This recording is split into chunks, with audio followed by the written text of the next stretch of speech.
Hey good people, it is Tisha from Politics and Fashion here today with a video that I am hoping does not cause the same level of upset as my previous video on a similar topic about the luxury items that are considered classics that I think it is time to replace with something much more cool, okay? Y'all, I think, have been co-opted by some of those brands. They must have slid into y'all DMs and told you they was gonna give you an Amazon gift card for the way some of you just like rolled so hard in the comments and left some borderline disrespectful things to say. And let me just say that, to quote my grandmother, you know, we have to go with the wisdom of the elders. She says, if you're mad, you can scratch your ass and get glad. Because who cares? Girl, all right? You work, spend your money how you choose. But since y'all are already mad, I said let's go ahead and keep the party going. Because I want to share with you today some of the luxury items that I would never buy. Never would I ever. And actually, I should say never would I ever again. Because one of the things on this list, I have made the mistake of purchasing before, all right? So it's all fun and games. Hopefully we can have a good time down in the comments. But in the meantime, if you are interested in some style and self-care inspiration, make sure you are following me over on Instagram and let's get started.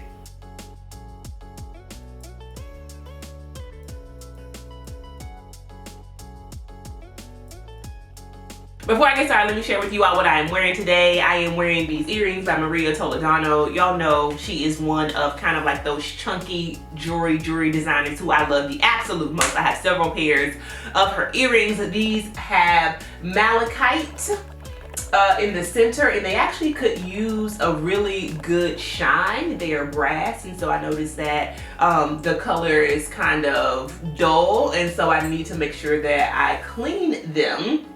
But in my second and third earrings are ones that you have seen a bunch of times. This drop one is from Ella Rue. That's just a simple gold stud that I got my ears pierced with. And then on this side in the top are the two Maria Tash earrings. On my wrist are two Free Maiden cuffs. Free Maiden is a black-owned jewelry designer who I absolutely love as well. She had a re-release of the Amani bracelet, the one that I always wear, you all, that has the big charm.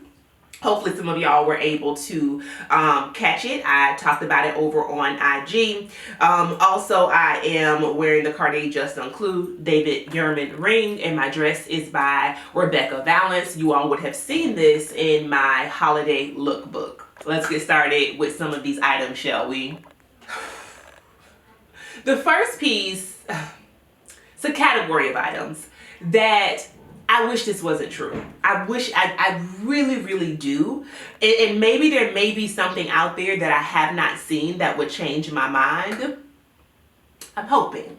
Because these are brands that I all love individually. But it was something about them coming together that it didn't do it. It didn't do it for me. You remember when Cedric the Entertainer was talking about Luther Vandross's Jerry curl? These are the sentence that you rarely hear on the internet. But he was talking about Luther Vandross's Jerry curl, and he was talking about how it just didn't quite curl. This is akin to the Luther Vandross Jerry curl. And it is the brand collabs. The first to start with Fendachi. I was so excited because I was like, yes. Love Fendi. Versace is a great brand, and I had pieces from both, and I was like, this is boom, this is gonna be it. And I even saved some of the pieces on the runway from the runway collection. I remember going down to the Fendi at Bal Harbor in the Miami area, and I was like, do y'all have it yet? Let me see what you got. And where am I going with them bright ass colors? Y'all know I don't wear a lot of color. I mean, where am I? And hot pink is definitely not a color that I feel like I need more than like one piece in my wardrobe in. And so I just can't do it. Other people make it look so amazing, but at that price point, it's just a little too busy for me. I'll be honest. And then similarly, the Gucci and Balenciaga collab. I don't know what it is. I cannot get into it. And I think part of the issue is one of the bags that I probably have been like spammed with and just seeing the most on my personal IG feed because of obviously my interest, is the daggone hourglass bag. And I don't love that bag. And so I think it's so clever to put the classic Gucci print on a classic Balenciaga bag. If you don't like the bag, it doesn't matter what the print is, right? I'm not going to force myself to like it. Same thing with the knife boots. I'm not a fan of that silhouette. So now just because it has a Gucci, logo on it, I can't force myself to like it. And I may have seen like one clutch or something that I was interested in, but for the most part, like I don't have to stretch that far just to say I have a brand collab piece. And the third brand collab, I wasn't going to do, I didn't even entertain it, is the Fendi and Skims collab. And the reason I wasn't going to entertain that is because I don't support the Kardashians. I think that they are pretty amoral, unapologetic cultural appropriators whose only real talent is performing in blackface. And so, just a small issue I have with them as a brand. So I just wasn't, we weren't going to do that. Next category is what are these like terry cloth shoes? I don't know. What? Y'all have got to stop going up for anything that is in this Balenciaga green. Like, I love the green as well. But you can't tell me that your nosy neighbor, Miss Shirley, did not come out of her house with a robe on and some rollers in her hair wearing these shoes. Like, come on. This is giving me grandmother house shoe. And I don't know. Some of my faves have this shoe. And I can't get down with it. I don't know, why do we need a house shoe at designer prices? It doesn't make any sense to me. And let me just say also, there are other ones that are not terry cloth, but they have like a similar effect. So I know LV has one, Balenciaga has one. No to all of them. No, just And I'm barely one to talk. Y'all know I have a penchant for an ugly shoe. Okay, my pilgrims, the Roger Vivier mules are in this category. And so to each his own, because a good old crystal buckle over the terry cloth, I'm gonna go in the direction of the crystal buckle, because I can't get down with these house shoes. Next up are any tech accessories. You're never going to see me with like an LV phone case. You're never going to see me with a luxury AirPod holder.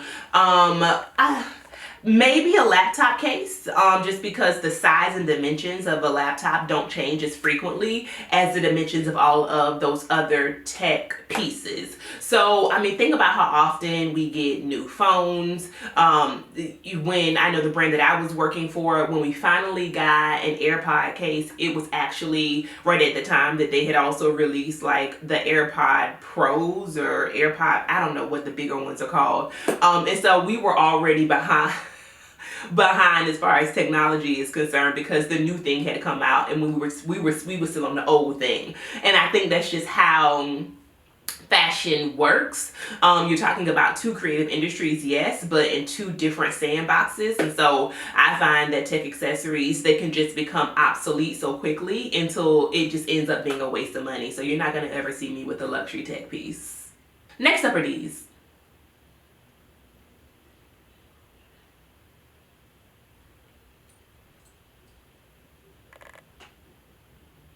What is that?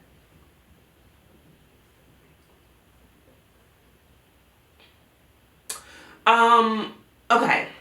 Let me just be honest. Here's my primary contention with Amina Muaddi shoes. The PVC ones. Specifically. Could you not see this at City Trends? Could you not see this at Rainbow? I am almost positive that Amina walked into a Kato's fashion. She walked into a fashion bug. She saw something that looked like this. And what sis said was, I'm going to slap my name on it and I'm going to call it luxury. Because you cannot tell me a plastic shoe. Did I not show up at Bartow Senior High School, class of 2000, IB International Baccalaureate student, 4.3 GPA graduate? Did I not show up ninth grade with something like this on? I know that I did. I know, and I'm not going to be fooled, Amina, by this plastic shoe that you are selling for this price. I'm not doing it. I'm not. No, I will happily hop over to Amazon, okay, and get me a plastic shoe with the sparkly buckle, and then that's gonna have to be the that on that. I'm not interested in the Amina Mawadi. And the next category is luxury sneakers. I have no issue with luxury sneakers. I just don't feel like I can find a way to style sneakers as a category enough in my wardrobe to really get my cost per wear. This is the category that I alluded to earlier, as far as I wouldn't buy them again, because I do have a pair of Gucci Screener sneakers. I love the shoe, don't get me wrong. I just don't wear the shoe enough to justify the cost. I mean, the shoes were, I think, like $1,500. I keep them because of the Swarovski crystals. I think that's how you say it. I keep them because of that. I keep them because they're distressed, and I think this kind of like juxtaposition between something really fancy up against something that looks kind of grungy is a great idea and aesthetic. But again, I just don't, look at what I'm wearing, girl. I just don't feel like I'm that much of a sneaker person. And so there definitely have been different sneakers over the years that have called my name. Most recently, I really love the Celine sneakers. You know, Eddie Salon loves a good old like Jordan 1 silhouette, and that's what these have. Like those a lot. I really like different like off-white sneakers, but you know, that's a street style brand, so that's a little bit different. But as far as like your luxury, your Chanels and Balenciagas and Gucci's, one pair is enough for me, and I'm just gonna save my coin, girl, and be happy with my Nikes. All right, next up is two items but similar silhouette that I wouldn't get because I don't love them, but because I know you can find them at a better price. And they are the Bottega, and I'm not trying to rip on Bottega, love Bottega, okay? You know, Daniel Lee was the homie before he left, and it was some stuff that I heard went down there that I won't hold against Bottega. But it sounded like it was time for Bro to go. But nevertheless, we ride the new Bottega wave, but what we're not going to play around with is the new Bottega prices, all right? And so the reissue of the large hobo bag is first up on a piece brand new out of Bottega. I would never buy. That bag is probably with tax gonna run you about $5,000, and you can find too many to name in great condition on the resale market, y'all. Like, if you just have to have that bag brand new because you want that knot that Daniel Lee and his team put on it, then by all means, sis, go ahead and do it. But you can find them literally a quarter of the price on the resale market. The other one that is very similar to it is the mini Jody. Now, this is all about Mel Sodera. Mel, love you, sis. If you ever see my videos, just know that you have inspired me in so many ways, because her bag collection is probably the most unique on the internet, and she makes it a point to find vintage pieces. She also works with a consignment shop in Canada, and so we get like to see stuff that if you are a luxury lover to your core, a designer lover to your core, it makes me excited to see things that she has found. And one of them was this Bottega cosmetic pouch. She found this thing, I think when she first found it, for under $200. Since then, because Bottega has had this resurgence, it has, you know, gone up in price a bit, but some kind of way she's gotten her hands on three. I've looked, have not had the same level of luck, but I also don't have the patience that Mel does, so that's probably why I have not found it. But doesn't it give you mini Jody vibes? Does it not?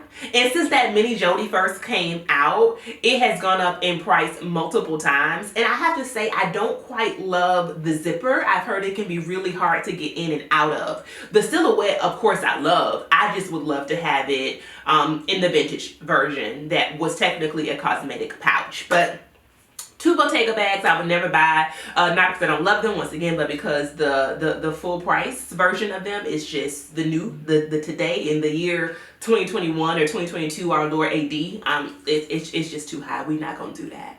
And the last category, y'all, is fashion watches. Now, I do not mean luxury watches, so I'm trying to make a distinction here. I don't mean like Rolex and Richard Mille, AP, or what's the other brand, Patek Philippe. Like, I don't mean actual luxury brands that are watch makers. I'm talking about designer watches from fashion houses, essentially. So I know Gucci makes watches. I know, who else makes watches? I think LV makes watches. Gucci's probably the brand that is most known for watches. Hermes makes watches. I was actually thinking about the H-Hour, I think it's called the H-Hour watch, at the beginning of the year. Happy that I didn't get it, because realistically, I think that for the price, they just don't hold their value like a Rolex or an AP might. And so also a lot of times they're not using real gold or real silver. So it's really just a very expensive piece of costume jewelry.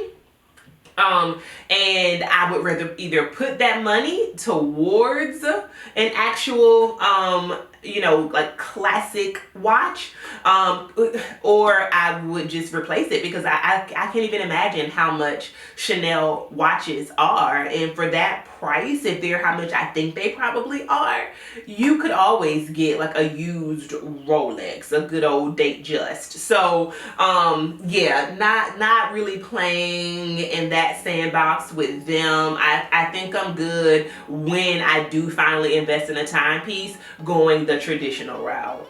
And that is it, good people. Tell me what you would never purchase. I am really, really curious to know. Is there an item or a group of items that you're like, other people might love it, but it's just really not for me? Let's have a discussion down in the comments. In the meantime, make sure you are following me over on Instagram once again for daily style and self-care inspiration. And I will see you, good people, across the internets.